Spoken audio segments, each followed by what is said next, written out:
Speaking of Hobby Lobby, though, I want to talk about that a little bit.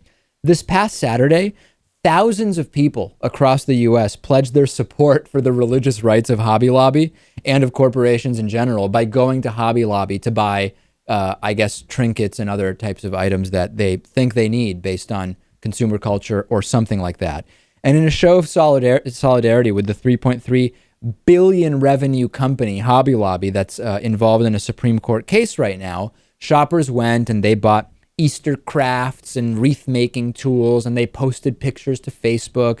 And as I watched this develop, as I watched this lawsuit, which argues, Hobby Lobby argues, they should not have to provide birth control without a copay through health insurance to their employees because it violates their Christian beliefs.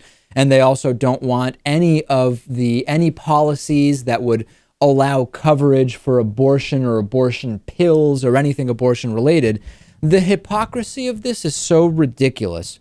First and foremost, we know, scientifically speaking, that birth control is not an abortion. That's number one. But that may be lost on a lot of these people at Hobby Lobby.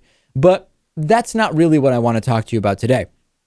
If Hobby Lobby were truly concerned about their money going towards supporting abortion, wouldn't they immediately stop selling any items that are made in China, a nation that unofficially has a policy of mandating or coercing abortions? Forced abortions associated with the administration of the Chinese one-child policy have occurred in the People's Republic of China. They are officially a violation of Chinese law, and they are not official policy, but they do result from government pressure on local officials who then start using strong-arm tactics on pregnant mothers to abort children.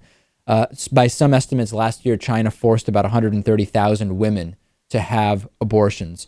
It's almost, Lewis, like Hobby Lobby's sincerely held religious beliefs are directly connected to the impact that they have, number one, on women they can directly control, their employees, and number two, on things that don't adversely affect their revenue, and not being able to sell really cheap Chinese-made goods while maybe lining up with their so-called religious beliefs would affect their profit. And maybe that's what they care about most.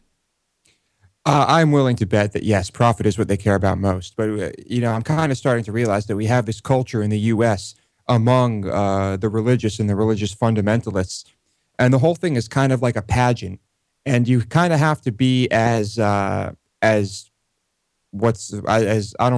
religious as possible, or appear to be as religious and holy and devout as possible, and just to make yourself look good. That's exactly right. And I just don't understand how you can justify, if this is truly about your beliefs, buying and selling and profiting from the goods of a country that forces women to have abortions. If you're against abortions, you were supporting that.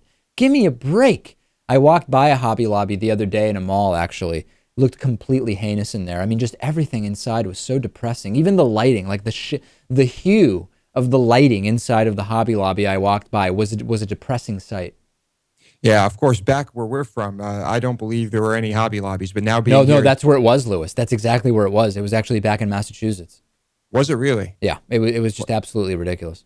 Incredible, huh? Well, because there's a bunch of them down here. They're all over the place. Of course, I'm in, very Christian Texas. Yeah. Lewis is, he's said it all, I think, is what we can say. All right, let's take a break. Next, I will talk to Larry Stone. Is he upset about the movie Noah because it is not a biblical interpretation of the Bible? We've heard one view from Ray Comfort. We'll hear another next.